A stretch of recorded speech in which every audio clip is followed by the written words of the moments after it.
8వ వర్ధంతి ఈరోజు మనం ఇక్కడ సుందరయ్యలో నిర్వహించుకుంటున్నాం.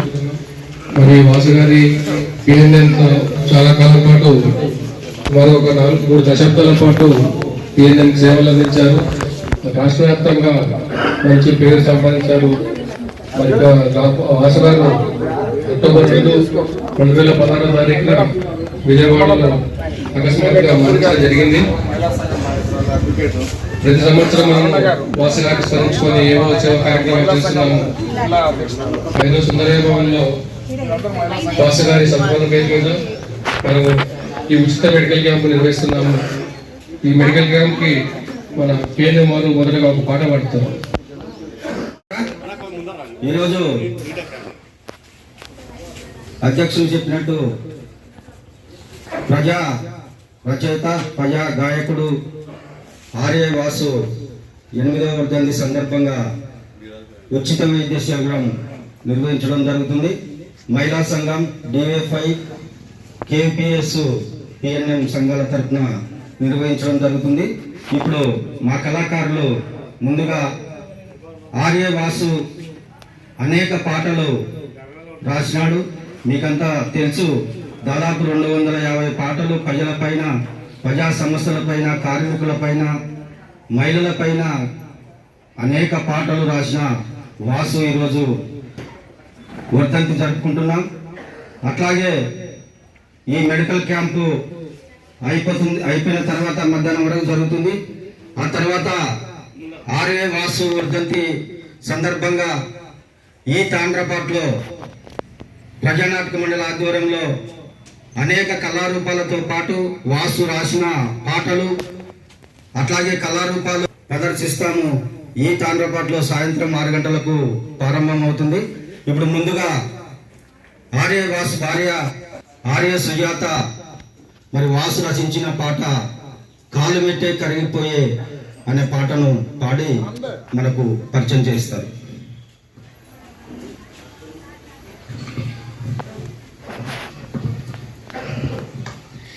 కాలిమెట్టే కరిగిపోయిన కన్నీటి కాపురమా, కలకాలం కష్టాలే ఎగలేని బతుకమ్మా, ఎగలేని బతుకమ్మా.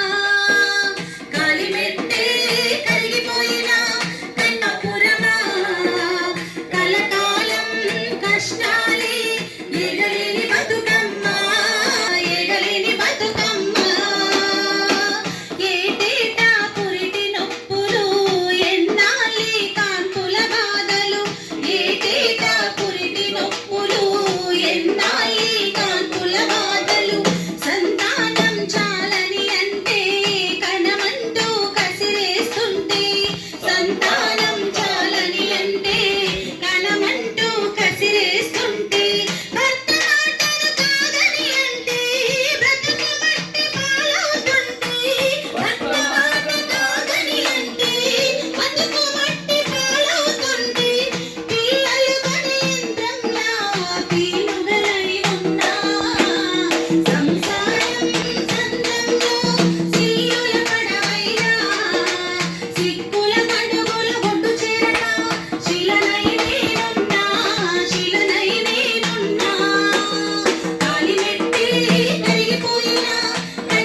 కష్టాలే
గాయకులు ఆర్య వాసుకు పూలమాలతో నివాళులు అర్పిస్తారు. మరి వాసు గారు చనిపోయి 8 సంవత్సరాలైనా కూడా ఆటపాటల రూపంలో మనం ఇంకా వాసు గారిని స్మరించుకుంటున్నాం. గారు సాధిస్తాం వాసు గారి ఆశయాలను, సాధిస్తాం వాసు గారి ఆశయాలను. జోహార్ కామ్రేడ్ వాసు గారు, జోహార్ జోహార్ కామ్రేడ్ వాసు గారు, జోహార్. సాధిస్తాం వాసు గారి ఆశయాలను, సాధిస్తాం సాధిస్తాం వాసు గారి ఆశయాలను, సాధిస్తాం. జోహార్ కామ్రేడ్ వాసు, జోహార్ కామ్రేడ్ వాసు, జోహార్. కళలు కళ కోసం కాదు, కళలు కళ కోసం కాదు, ప్రజల కోసం. జోహార్ కామ్రేడ్ వాసు, జోహార్. ప్రజా కళాకారుడు కామ్రేడ్ వాసు గారికి, ప్రజా కళాకారుడు కామ్రేడ్ వాసు గారికి, ప్రజా గాయకుడు కామ్రేడ్ వాసు గారికి. సాధిస్తాం వాసు గారి ఆశయాలను, సాధిస్తాం వాసు గారి ఆశయాలను. వాసన్న కాలము ఆగిపోయిందా, దళిత గుండె దరువైనాడు రాజాడు. ఆత్మగౌరవ కోరయ్యాడు, అన్యాయాల బెదిరించినాడు. వాసంటే డప్పుల మోత, తిరుగుబాటు నిప్పుల రాత. వాసంటే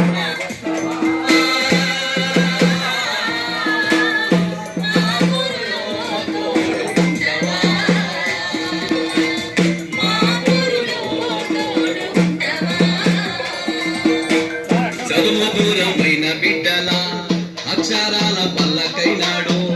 చదువు దూరమైన బిడ్డల అక్షరాల పలకైనాడు. గూడు జాడలేని పేదల కూడదీసే రాగమయ్యాడు. ఊరు జాడలేని పేదల కూడదీసే రాగమయ్యాడు. వాసంటే పోరాటం, బడుగు జీవి ఆరాటం. వాసంటే పోరాటం, బడుగు జీవి ఆరాటం. వాసంటే పోరాటం, బడుగు జీవి ఆరాటం. వాసన్న వస్తావా మా పోరులో తోడు ఉంటావా? మా పోరులో తోడు ఉంటావా? సీమంతం మోగించాడు. సీమంతం పోరాటం అంటే యుద్ధము. వాసన్న వస్తావా? వాసంటే చెమట చుక్క, వాసు సుత్తి కొడవలి చుక్క. వస్తావా? ఇచ్చినోడు నడిపించినాడు, కన్నీళ్లను జయించినాడు.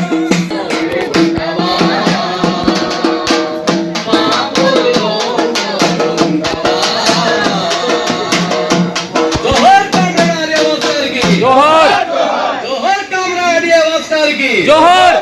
సాధిస్తాం వాసు గారి ఆశయాలను, సాధిస్తాం సాధిస్తాం ఆర్యవాసు గారి ఆశయాలను. సాధిస్తాం సాధిస్తాం. అలాగే పార్టీ నాయకులు, ప్రజా సంఘాల కార్యకర్తలందరికీ ధన్యవాదాలు. మన వాసు గారి 8వ వర్ధంతి సందర్భంగా మన అమీలియా హాస్పిటల్ వారి సౌజన్యంతో మనం హెల్త్ క్యాంపు ఇక్కడ నిర్వహిస్తున్నాం. ఈ హెల్త్ క్యాంప్ లో అనేక సేవలు అందించేందుకు డాక్టర్స్ అలాగే సిబ్బంది అనేక రకాల మందులు ఇచ్చేందుకు వారు సిద్ధపడ్డారు. వారందరికీ ఇస్తున్నాం ప్రజా సంఘాల తరఫున. ఇప్పుడు ముందుగా సిపిఎం పార్టీ రాష్ట్ర కమిటీ సభ్యురాలు కామ్రేడ్ నిర్మల గారు వాసు గురించి మాట్లాడుతూ ప్రారంభిస్తారు.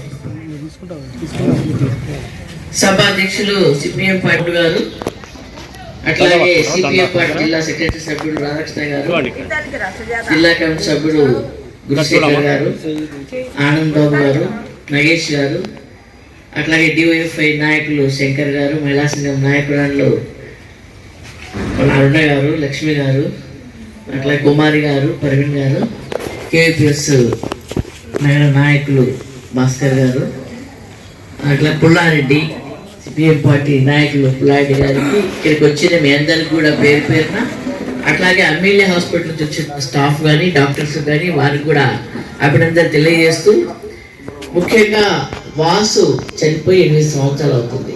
8వ వర్ధంతి జరుపుకుంటా ఉన్నాం. నిజంగా చాలా బాధాకరం వాసు మన మధ్య లేడంటే. ఎందుకంటే వాసు ఎప్పటి నుంచో మొదటి నుంచి కూడా పిఎన్ఎం కళాకారుడే కాదు, ఇంతకుముందే చెప్పారు మన పిఎన్ఎం వాళ్ళు, దాదాపు 200 పైన పాటలు రాశాడు. ఆ పాటలు కూడా ఒక్కొక్క పాట ఒక్కొక్క ఉద్యమం లాంటి అంత విలువైన పాటలు రాశాడు. అసలు సమస్యలు ఏమున్నాయో ఆ సమస్య నుంచి పుట్టుకొచ్చిన పాటలు వాసు గారు రాశాడంటే చదువుకోలేదు, ఏదో 5వ తరగతిలో చదువుకున్నాడు, చదువుకోలేదని కూడా చదువుకోలేకపోయినా కూడా పాట రాశాడు. ఆ రకంగా అంత ఇదిగా మనసుకు హత్తుకునేటట్టుగా సమస్యలు ఏమున్నాయో స్పష్టంగా ఎవరైతే దోపిడీగా ఉన్నారో వాళ్ళకు వ్యతిరేకంగా ఈ రోజు ఎట్లా దోపిడీ జరుగుతుందో చాలా అద్భుతంగా పాటలు రాశాడు. పాటలు రాయడమే కాదు, పాటలు పాడేవాడు. అట్లాగే అతను నటన కూడా చాలా బ్రహ్మాండంగా ఏది ఇచ్చినా అందులో ఒదిగిపోయి ఆ రకంగా ఆయన నటించే పరిస్థితి. అంత అద్భుతమైన కళాకారుడు ఈరోజు మన మధ్య లేడంటే మాత్రము పిఎన్ఎంకేగా సిపిఎం పార్టీకి కూడా చాలా బాధాకరమైన విషయము, చాలా లోటు. ఇప్పటికి కూడా ఆ లోటు పూడ్చే పరిస్థితి కనిపించేది పరిస్థితిలో లేదు. అలాంటి వ్యక్తి మన వాసు గారు. ఆయన భార్య సుజాత, ఆమె చిన్నతనంలోనే భర్తను కోల్పోయి 2 పిల్లలతో ఆమె కూడా ఏదో కష్టపడి ఈరోజు పిల్లలను చూసుకుంటూ బతుకుతున్న పరిస్థితి కూడా మనం చూస్తున్నాం. ఆయన ఏ రోజు డబ్బుకు ఆశించలేదు, డబ్బు సంపాదించని ఆశించలేదు, పిల్లలు భార్య వాళ్ళు ఎట్లా కూడా ఏం ఆశించలేదు. ఎంతసేపు ప్రజలు కళ కోసం కాదు, కళ ప్రజల కోసం అనే వాస్తవాన్ని ఆ నోటిని నిజం చేసిన వ్యక్తి మన వాసు గారు. అలాంటి వాసు గారికి ప్రతి సంవత్సరము మనం డివైఎఫ్ఐ, ఎస్ఎఫ్ఐ, అట్లాగే ఐద్వా, పిఎన్ఎం అంతా కలిసి కేవీపీఎస్ ప్రతి సంవత్సరం జరుపుకుంటూ ఉన్నాము. అందుకని ఆయన ఆశయాలను, ఆయన లక్ష్యాన్ని మనము స్ఫూర్తిగా తీసుకోవాలి. ఈరోజు కూడా వాళ్ళ మెడికల్ క్యాంపు, ఎందుకంటే వైద్యం అనేది చాలా అవసరము. వైద్యం ఈరోజు చాలా బరువైన పరిస్థితి, అంటే చాలా ఖర్చుతో కూడుకునేది. ఇలాంటి పరిస్థితుల్లో మనము వాసు వర్ధంతి సందర్భంగా పేదవాళ్లకు, బడుగు బలహీన వర్గాల వాళ్ళందరికీ కూడా ఒక రకమైన వైద్య సేవ అందించాలని చెప్పేసే పద్ధతిలో ఈరోజు అమీలియా హాస్పిటల్ వాళ్ళు కూడా గతంలో కూడా వాళ్ళు వికసన కాలంలో పెట్టారు, అంతకుముందు కూడా పెట్టారు ప్రాజెక్ట్ ఆఫీస్ దగ్గర. అట్లా ఎప్పుడైనా కానీ పెట్టడానికి వాళ్ళు సిద్ధంగా ఉన్నారు. మనం కూడా ఆ సేవలు ఉపయోగించుకొని చాలా మందికి వైద్యాన్ని అందించి ఫ్రీగా ఉచితంగా సేవలు, ప్లస్ అదే కాకుండా మందులు కూడా ఉచితంగా ఇచ్చే పద్ధతిలో కూడా మనం చేస్తూ ఉన్నాం. కాబట్టి అమీలియా హాస్పిటల్ వాళ్ళ స్టాఫ్ డాక్టర్ గారికి, ముఖ్యంగా లక్ష్మీప్రసాద్ సార్ గారికి కూడా ప్రత్యేకమైన అభినందనలు తెలియజేస్తూ, అట్లాగే అందరూ వచ్చి ఇందిరాగాంధీ నగర్లో అందరికి ప్రచారం చేశారు, 2 వరకు ఉంటుంది. అందరూ వచ్చి మీరు చూపించుకున్న వాళ్ళు వెళ్ళి మళ్ళీ మిగతా వాళ్ళకి చెప్పండి. అందరూ వచ్చి ఈ మెడికల్ క్యాంపును సద్వినియోగం చేసుకోవాలని చెప్పేసి మరీ కోరుతూ, ఆ రకమైన సేవలే వాసు ఇష్టపడేవాడు కాబట్టి వాసుకు మనస్ఫూర్తిగా శ్రద్ధాంజలి ఘటిస్తూ ఆయనకు జోహార్లు అర్పిస్తూ ముగిస్తున్నాను. గారికి ధన్యవాదాలు. సోదరులారా, ఇప్పటికే ఆలస్యమైంది, క్యాంపును ప్రారంభిస్తాం. ఇంకా చాలా మంది నాయకులు, అన్ని సంఘాల నాయకులు మాట్లాడగలరు. వాసు గురించి చాలా ఎంత చెప్పినా తక్కువే. కనుక మన హెల్త్ క్యాంపుని ప్రారంభిస్తాం. అన్ని రకాల టెస్టులు, రూడీకో, అలాగే రక్త పరీక్షలు, బీపీ, షుగరు, అలాగే మా గర్భిణీ స్త్రీలకు సంబంధించిన మహిళా డాక్టర్స్ వచ్చారు. అలాగే మహిళలకు సంబంధించి అనేక జబ్బులకు సంబంధించి మందులు ఇస్తారు. కనుక దీన్ని సద్వినియోగం చేసుకోవాలని చెప్పేసి కోరుకుంటూ, మన వాసు ఏదైతే అనారోగ్యంతో గుండెపోటుతో మరణించారో అలాంటి లోటు లేకుండా చేయాలన్న ఉద్దేశంతోనే మనం హెల్త్ క్యాంపును పెట్టాం. దీన్ని ఉపయోగించుకోవాలని చెప్పేసి తెలియజేస్తూ, మీరందరూ ఈ వర్ధంతి సభ కార్యక్రమంకు వచ్చినందుకు ధన్యవాదాలు తెలియజేస్తూ హెల్త్ క్యాంపుని ప్రారంభిస్తున్నాం.